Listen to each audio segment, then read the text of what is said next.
रहीम पाकिस्तान के सहाफ़ी ख़वातीन व हज़रात, आपको जैसे पता है कि बलूचिस्तान में एक टेररिस्ट इंसिडेंट हुआ है। उसकी कुछ तफसीलात थी जो आपके साथ शेयर करनी थी। जो इंसिडेंट की तफसीलात हैं वो तो डीजी साहब आपके साथ शेयर करेंगे, लेकिन उससे पहले मैं सबसे पहले तो वाक़े की मज़म्मत के बाद अपने बहादुर सिपाह,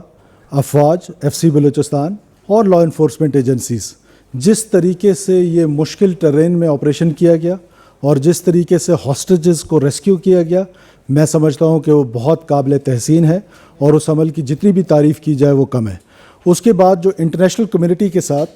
जिन लोगों ने इस वाक़े को कंडेम किया है और इस वाक़े में रियासत को सपोर्ट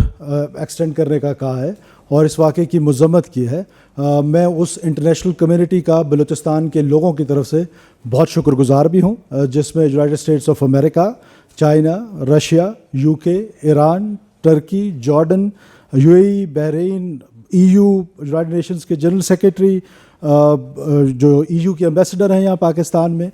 और इस तरह बहुत सारे ममालिक ने, मैं उन तमाम ममालिक का भी बेहद शुक्रगुज़ार हूँ कि टेररिज़म के इस ऐसे वाक़े को जो कि निहत्ते मुसाफिरों पे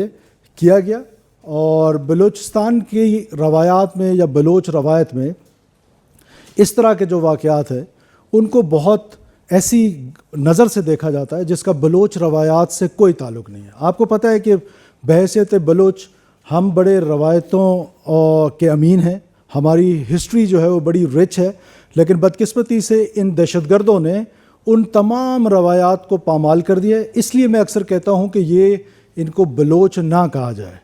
जिस तरीके से ख़वारिज टेररिज़म करते हैं और इस्लाम के नाम पे करते हैं, जो इस्लाम से उनका कोई ताल्लुक़ नहीं है, इसी तरह ये बलोचियत के नाम पर जो दहशतगर्दी करते हैं, इनका बलोच से कोई ताल्लुक़ नहीं है, राइट्स से कोई ताल्लुक़ नहीं है। इनका सोसाइटी में इनको जो हमारी बलोच रवायात के मुताबिक जो मुसाफिर का एहतराम है, जो मेहमान का एहतराम है, जो निहत्ते का एहतराम है, वो इसको बड़ा society as a society condemn कर रही है। तो लिहाजा और फिर इस दहशतगर्दी की जंग को जोड़ा जाता है अंडर डेवलपमेंट से, अनपैरेलल डेवलपमेंट से, राइट्स से। तो मैं बड़ा क्लियर कट आपको कहना चाहता हूँ कि इस लड़ाई का ना बलोचियत से कोई ताल्लुक़ है, ना राइट्स से कोई ताल्लुक़ है।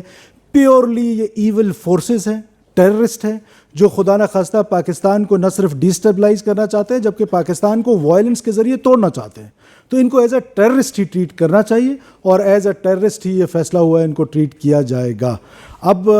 मैं डीजी साहब से रिक्वेस्ट करता हूं कि वो आपको ऑपरेशन की जो इसकी तफसीलात से आगाह करेंगे और उसके बाद फिर हम क्वेश्चन आंसर्स में इस चीज़ को आगे